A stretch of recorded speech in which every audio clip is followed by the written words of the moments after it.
It's just a dinner, right? Just a family gathering. But this one was different.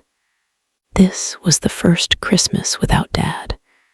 The air felt cold despite the fire. I was already fragile. They knew it. They used it. I walked into the house that day. I walked out shattered. My mother's voice was ice. You are no longer welcome. Right in front of everyone.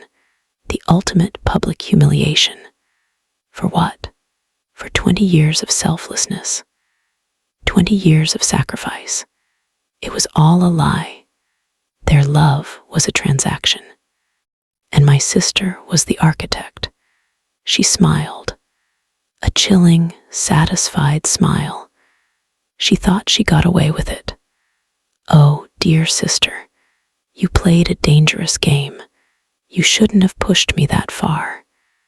You shouldn't have let me find that one piece of paper. Because now I know. And what I know will erase you. I closed my mouth, but I opened a chapter. A chapter called Reckoning. Get ready. I can still smell the turkey and the pine. It's a sensory memory that burns hotter than the rage. That specific combination, rosemary, clove, fresh pine needles, and the faint, underlying scent of fear. My own fear. It was Christmas Eve, the first one since we buried Dad. I remember standing in the marble entryway of the house I grew up in, smoothing the front of my black dress. I felt like a stranger at my own funeral, even though it wasn't a funeral. It was a holiday dinner, a mandatory holiday dinner, as my mother had stated in the text. I was 20 minutes early, which was typical. Punctuality was my last remaining structure. The house was beautiful, too beautiful. My sister, Clara, was always good at staging things. She had moved in temporarily 6 months ago to help Mom, after Dad's health had taken a final, sharp decline. She'd certainly made it feel like her home now. A huge, elaborate floral arrangement sat on the mahogany console table, obscuring the faded portrait of my grandparents that had been there my whole life. Subtle, but telling. I heard voices from the living room, a low, conspiratorial murmur. I paused, took a deep breath, and reminded myself, be the bigger person, Sarah. For Dad. I was the eldest daughter, Sarah, 38 years old, unmarried, no children, with a resume full of part-time and freelance work. I'd sacrificed the last 20 years of my 20s and 30s to be my father's primary, unpaid, full-time caregiver. Dad had battled a debilitating neurological condition, and I had been his shadow, his hands, his memory. Clara was 35. The successful corporate lawyer, the one with the high-rise condo, the sleek car, the perfect fiancé, Mark. She'd swoop in for a 3-hour visit on a Sunday, call it doing her duty, and leave me to manage the grueling, grinding reality of 24-hour care. She was the one Mom always bragged about. I was the ghost who kept the house running. I walked into the living room. Clara was perched on the edge of the velvet sofa, holding a shimmering glass of something amber. Her red dress was stunning, tailored, and I instantly felt drab in my borrowed black sheath. Mom, dressed in a sharp silver silk blouse, was next to her, patting Clara's hand with a warmth I hadn't felt directed at me in years. Mark, the fiancé, was leaning against the fireplace mantel, looking perfectly handsome and utterly bored. Sarah, you're early, Mom said, her voice flat. It wasn't a greeting. It was a statement of fact, maybe even an accusation. "The roads were clear, Mom," I replied, trying for lightness. "Everything looks beautiful, Clara." Clara gave me a dismissive glance that didn't quite reach her eyes. "Thanks, Sarah. I hired a decorator. It's important to keep up appearances, you know. Especially with everything going on." Everything going on. That was code for the upcoming reading of Dad's will. It was scheduled for 2 days after Christmas. That was the real reason we were all here, dressed up, playing the role of the grieving, united family. The money, the house, the large estate Dad had worked his whole life to build. My stomach twisted. Comment if you've ever felt like the invisible child in your own family. I sat down in an armchair, trying to blend into the upholstery. The next hour was a slow, agonizing slide. Clara dominated the conversation, detailing a recent case win, her upcoming promotion, the cost of their wedding venue.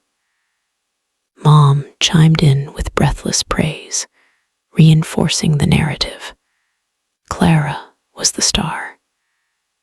I was merely the supporting cast member who'd cleaned up the messes. "Sarah, what have you been up to?"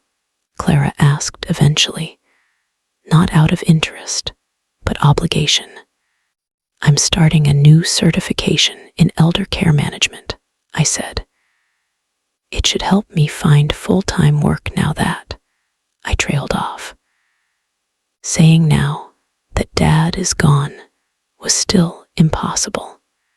Mom sighed, a dramatic, chest-heaving sound. "Oh, Sarah, honestly, when are you going to stop with these little, meaningless certifications? Why can't you just get a real job, like your sister? The time you spent reading those textbooks, you could have been networking." A wave of heat rushed up my neck. I looked at Clara, who was sipping her drink with a smirk. She knew exactly what Mom was doing. She was setting the stage. "Mom, I spent 2 decades as Dad's full-time nurse, physical therapist, and administrative assistant, all without pay," I said, keeping my voice low and steady. Did they really forget everything I did? I couldn't hold down a real job because Dad needed constant attention. "You know that." "Nonsense," Mom countered, her voice rising slightly. "We paid for the in-home aids when he needed it. You simply chose to stay here. You became comfortable, dependent. You were quite happy to live off your father's generosity, while Clara worked her fingers to the bone to build her life." I stared at her, stunned into silence. We paid for the aids. The aids came for 3 hours a day, 3 times a week. I covered the other 147 hours, including the horrifying, heartbreaking moments of his declining dignity. The front doorbell chimed. Relief washed over me. The extended family was arriving. An audience, hopefully, would force Mom and Clara back into the perfect family script. Dinner started an hour later. It was beautiful, a perfect display of wealth and holiday cheer. I sat next to Aunt Margaret, who was lovely but deaf in one ear, and a cousin I hadn't seen in 10 years. I tried to stay quiet, to just eat and get through it. Then the conversations turned. The elephant in the room was finally addressed by Uncle Robert, a retired attorney. "So, Janet," he addressed Mom, "the reading is set for the 27th, correct?" Poor Richard. He was so meticulous about his planning. "Yes, Robert," Mom confirmed, dabbing her mouth with a linen napkin. She paused, and I saw her exchange a look with Clara, a sharp, nearly imperceptible nod. My stomach plummeted. I knew instinctively that this was it, the moment of the knife. "Speaking of which," Mom continued, her voice taking on a new, hard timbre.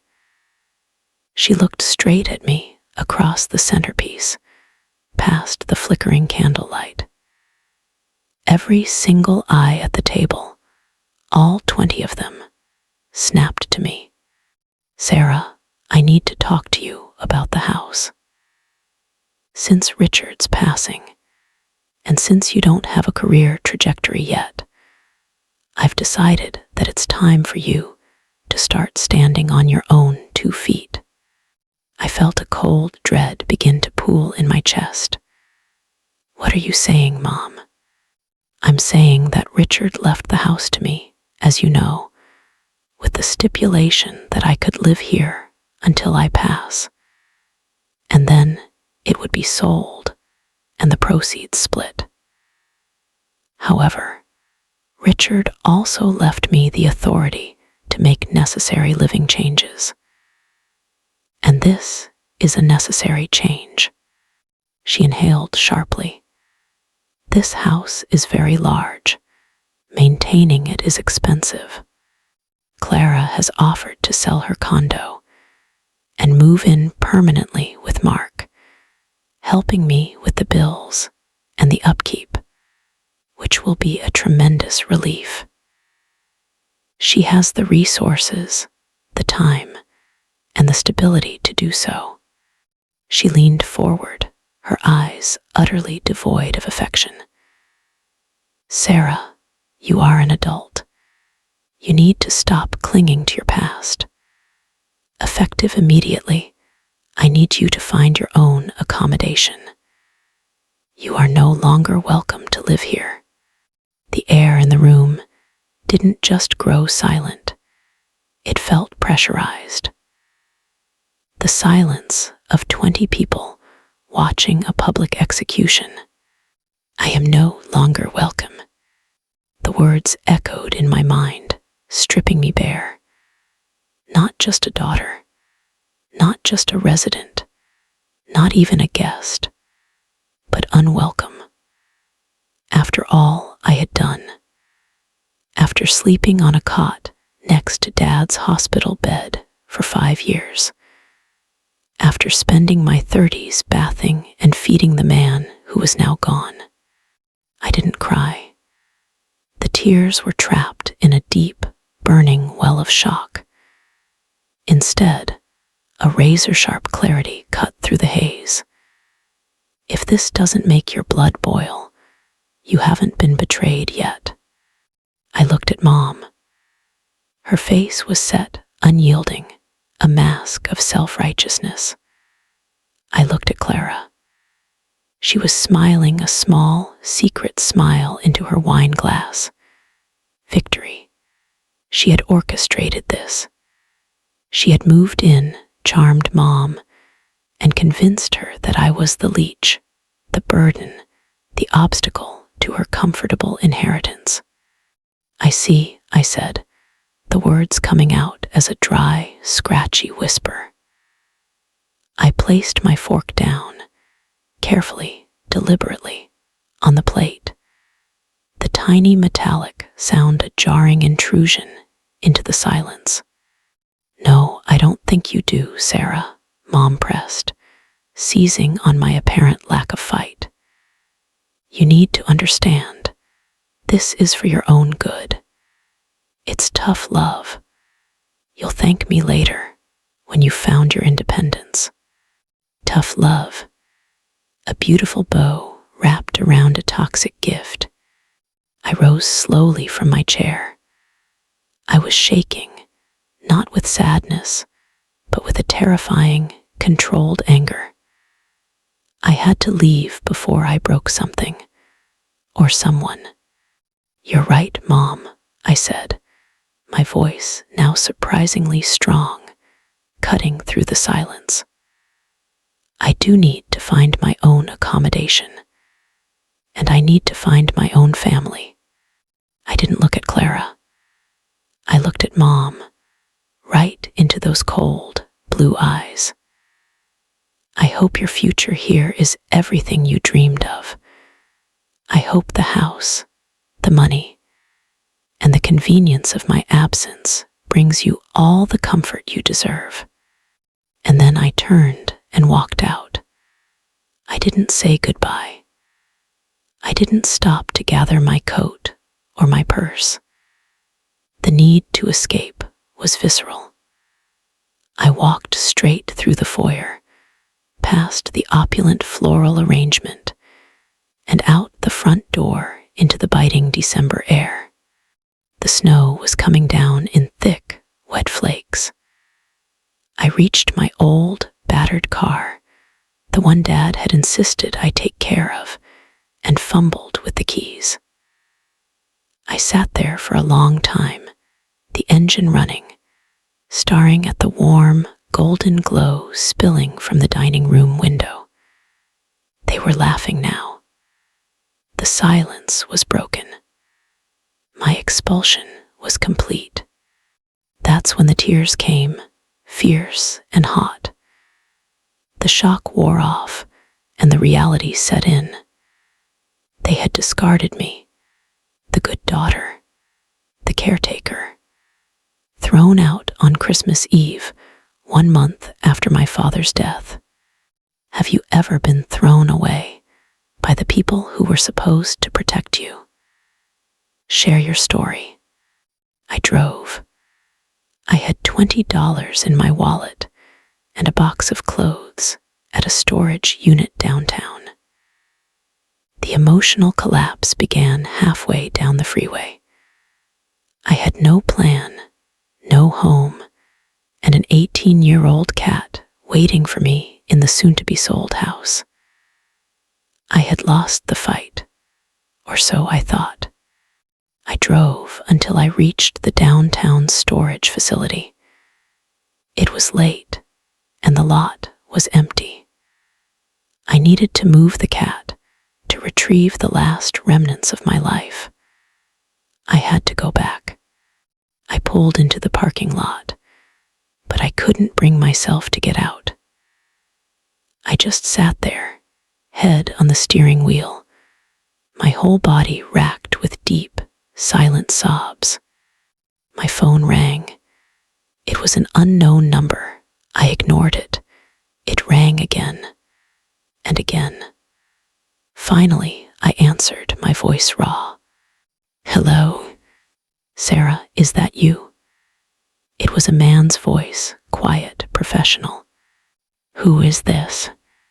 "My name is Mr. Chen. I'm an executor at Sterling and Associates. I was your father's primary estate planner, along with Uncle Robert, of course. I'm calling about your father's safe deposit box." My heart stuttered. "I don't know anything about a safe deposit box, Mr. Chen. The will reading is in 2 days." "I know, but Richard, your father, had a specific, separate set of instructions for me. He told me to wait until 2 days before the scheduled reading. Call this number, which he gave me separately, and instruct the holder of the number to go to the bank immediately and use this key phrase, 'For the first daughter, the truth.'" He was very precise about the timing. I felt a shiver run down my spine that had nothing to do with the cold. "Dad," he knew. "The key phrase," I whispered. "What is it?" "The truth, Sarah. And the bank. First National downtown branch. I've already contacted the manager. She'll be expecting you, even this late. The box is in your name, designated by your father, and it can only be opened with the key you already possess. What key? He said you would know. He hung up. I stared at my phone. A message from Dad. The last lifeline. The key. I racked my brain. The last thing Dad had insisted on before he became unresponsive was that I take his old leather writing box out of the attic, the one he never let anyone touch, and clean it. It was still in the trunk of my car. I opened the trunk.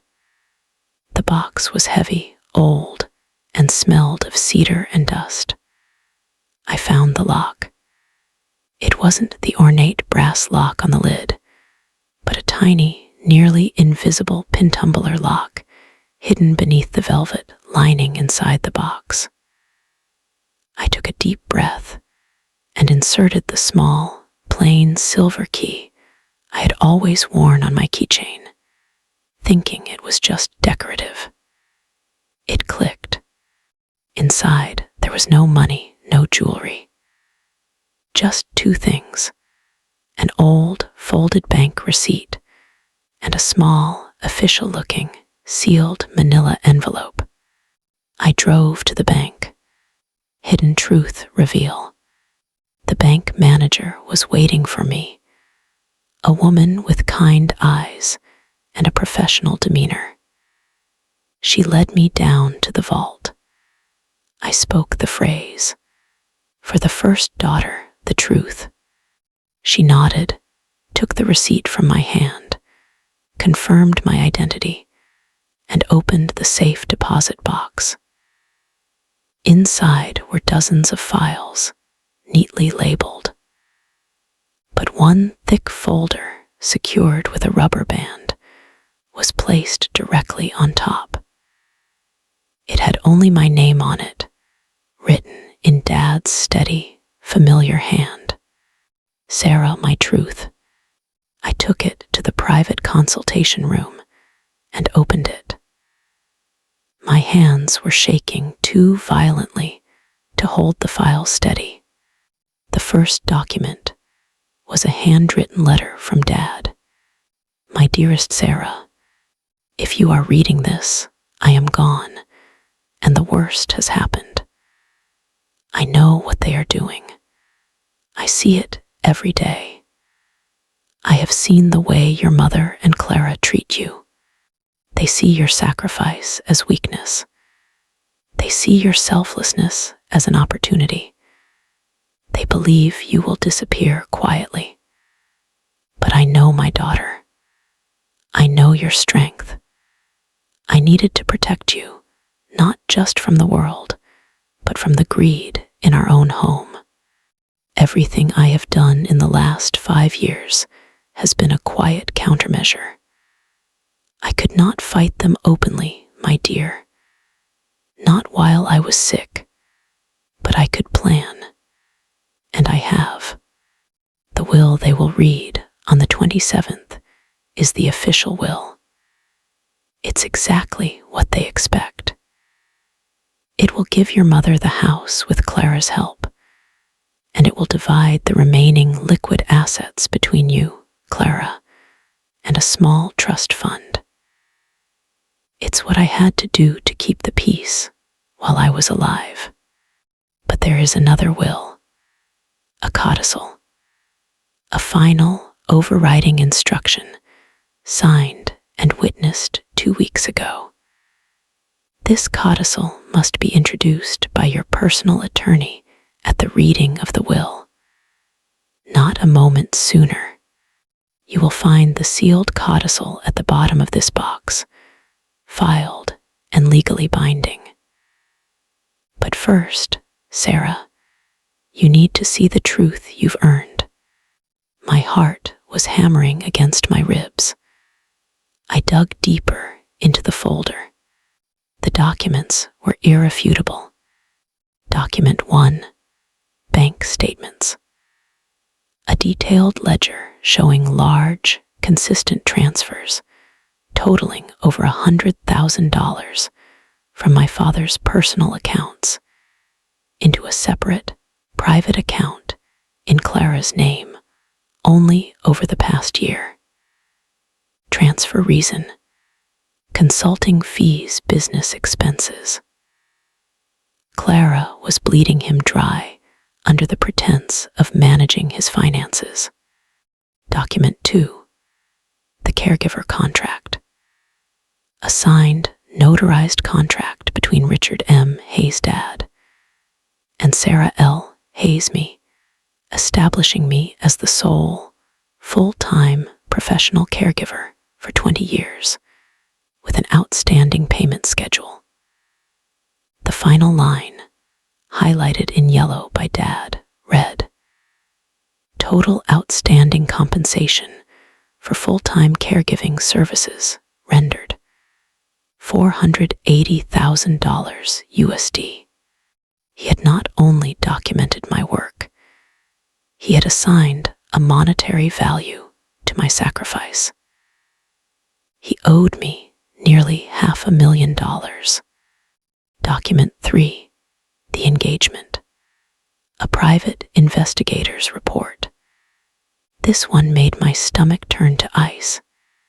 It showed Clara's fiancé, Mark, photographed over the last 4 months, not with Clara, but with Mom's personal wealth manager. They weren't just engaged, they were working together to gain access to Mom's finances. Clara was using Mark to manipulate Mom, and they were planning to squeeze her out too, once Dad's estate was settled. My father hadn't been oblivious. He had been quietly observing. He had been gathering evidence of their deceit, not just against me, but against each other. I found the codicil at the bottom of the box. It was thick, sealed, and had the name of a high-powered, reputable estate attorney handwritten on the front. I called the number immediately. The attorney, Mr. Harrington, was on standby. Mr. Harrington, my name is Sarah Hayes. I was told to contact you regarding the codicil of Richard Hayes' will. Sarah, thank God you called. Your father was very worried. He instructed me to take on your case the moment you contacted me. I have all the files. He was crystal clear, justice for Sarah and a reckoning for the others. I hired him on the spot. I sent him the codicil, the caregiver contract, and the incriminating photos of Mark and Mom's wealth manager. The pieces of the revenge plan were falling into place. My father had given me the weapon. I just had to know how to use it. I didn't go back to the storage unit that night. I checked into a cheap motel, ordered a pizza, and spent the entire night reading through every file, every note, every line of Dad's defense of me. I cried for hours, not from sadness, but from a profound, painful love. He saw me. He protected me. Don't you wish someone loved you enough to fight your battles after they're gone? Revenge plan. The plan was simple, brutal, and elegant, crafted not by me, but by my father's careful documentation and Mr. Harrington's legal prowess. Phase 1, the eviction counter. The day after Christmas, Mr. Harrington would serve Mom and Clara with a formal legal notice stating that, based on the outstanding, notarized caregiver contract, I was an unsecured creditor of the estate for $480,000. He would also file a caveat on the estate, meaning no assets could be distributed, including the house, until my claim was satisfied. This immediately stalls their eviction of me and creates massive financial pressure. Phase 2, the public exposure.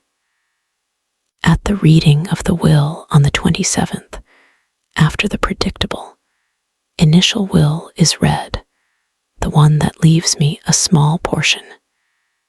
Mr. Harrington would introduce the caregiver contract as a preliminary claim against the estate. The family would be shocked, and Mom and Clara would be furious. Phase 3, the final blow, the codicil. Once the chaos of the contract was established, Mr. Harrington would then introduce the final, overriding, and legally binding codicil. The codicil's contents, which I had read repeatedly, were devastating. I spent Christmas Day alone in the motel room, not lonely, but focused. I wasn't the broken daughter anymore. I was the executioner of my father's final wishes. I called the one person I truly trusted, my Aunt Margaret, the lovely, slightly deaf one. I told her everything, leaving out only the details of the codicil. She wept on the phone. Your father was a saint, Sarah, and your mother. I always knew she was spoiled, but this is monstrous. She promised to be at the reading. The next morning, Mr. Harrington executed Phase 1. The legal documents were served. I didn't see the reaction, but I could imagine it. Mom's carefully orchestrated eviction had failed spectacularly. The house was now legally tied up in litigation. The execution, December 27th. The attorney's office, a sterile, hushed room designed to contain emotion. The atmosphere was thick enough to cut with a butter knife. Mom and Clara were seated side by side, radiating a furious, controlled rage. Clara's perfect hair was slightly messy, and her eyes were red-rimmed. Clearly, the caveat on the estate had hit hard. I walked in with Mr. Harrington at my side, calm, dressed in a sharp suit I had borrowed from Aunt Margaret. I didn't acknowledge Mom or Clara. I sat opposite them, my eyes fixed on the blank wall. Uncle Robert, the family lawyer, began to read the expected will, the one Dad wrote 5 years ago. It was exactly as Mom predicted.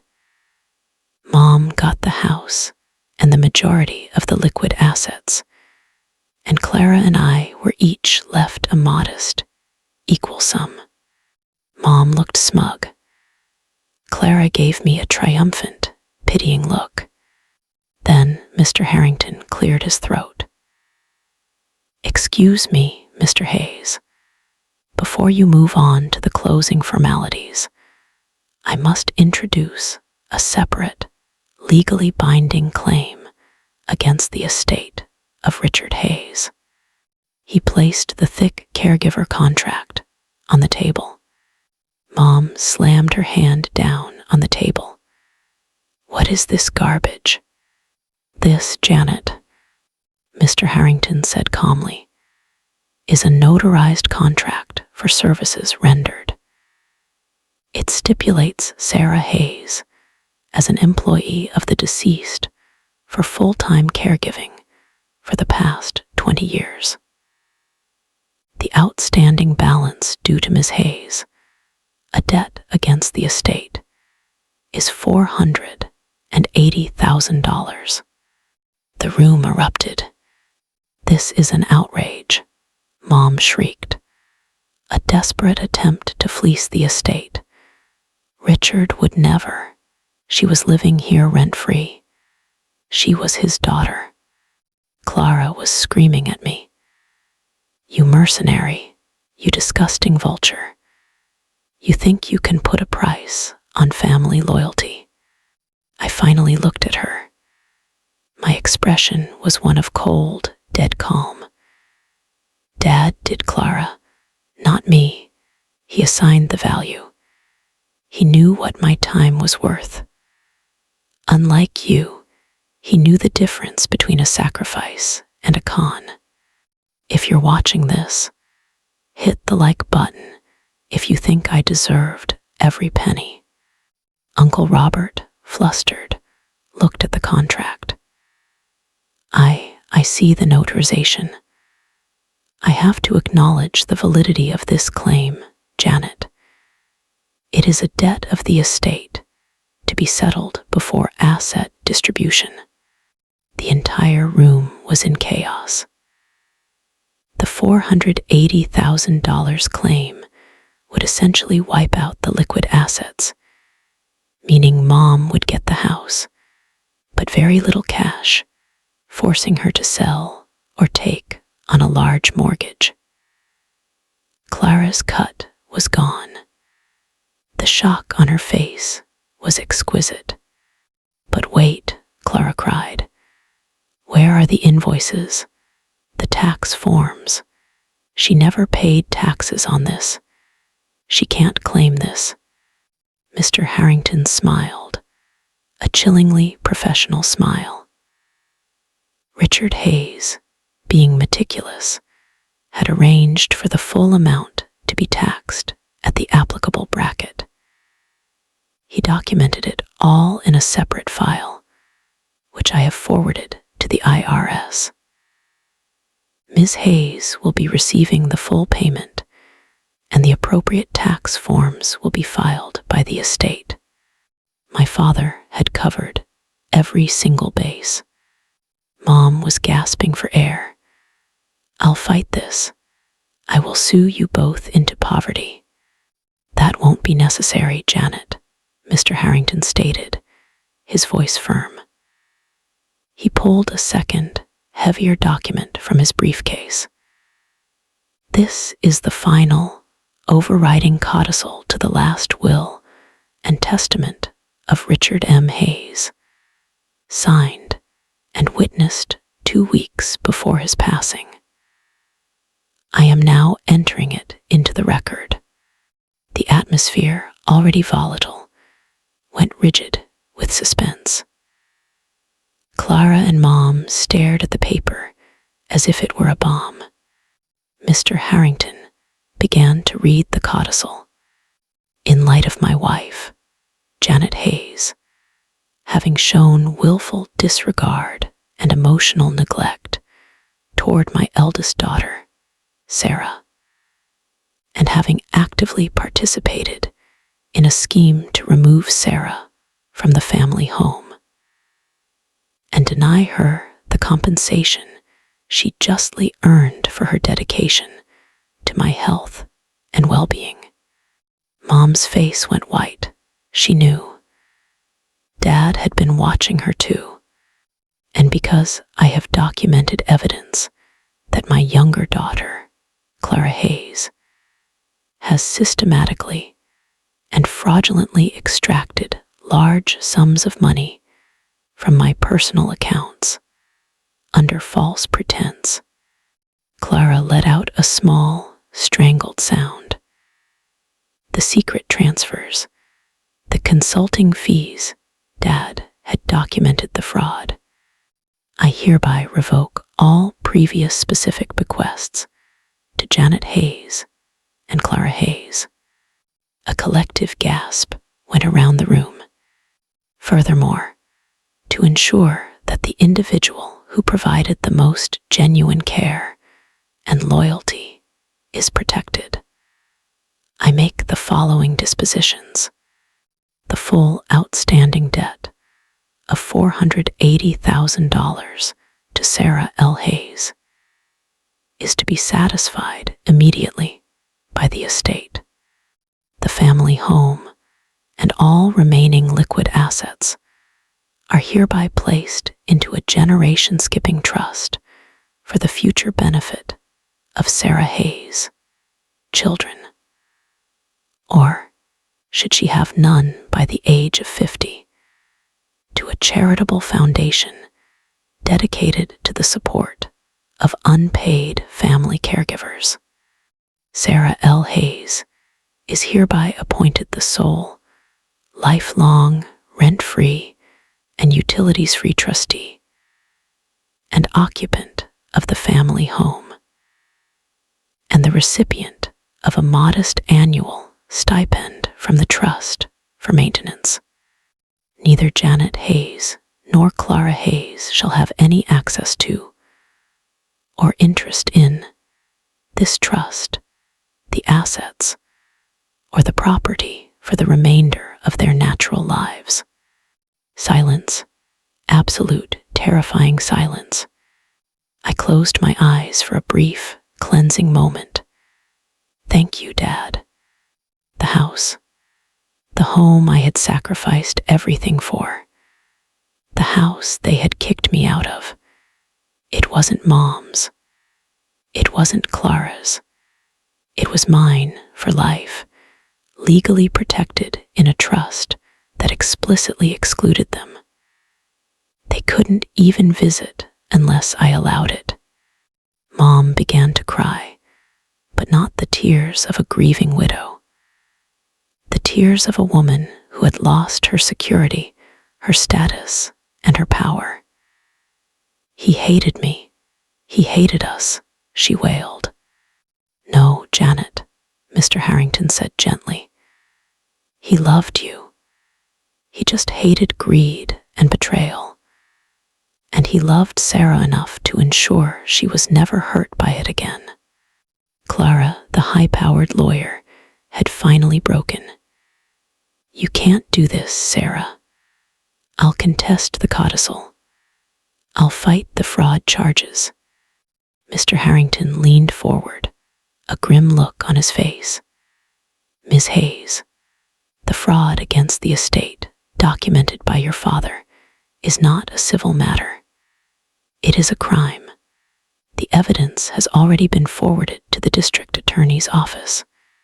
Your father was very thorough. You have a choice.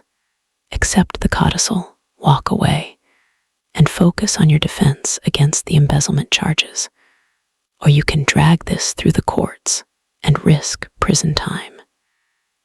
Your father did not want to see you ruined, Clara.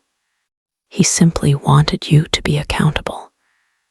The documentation is damning. I stood up. I didn't shout.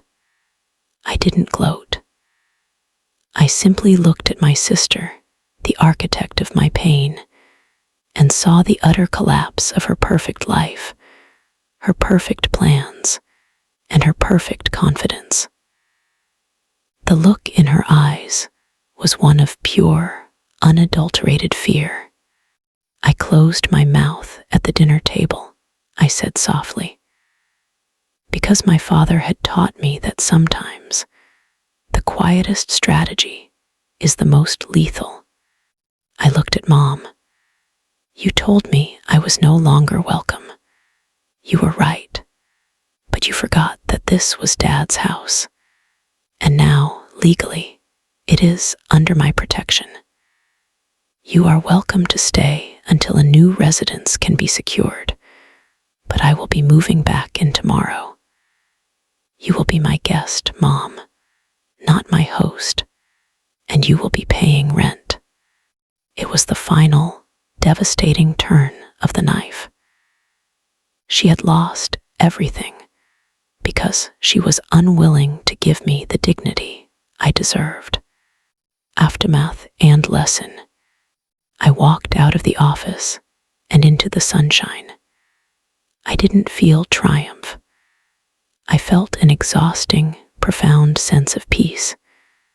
Justice wasn't loud. It was methodical. I drove to the house and used my key to let myself in. Mom and Clara's cars were gone.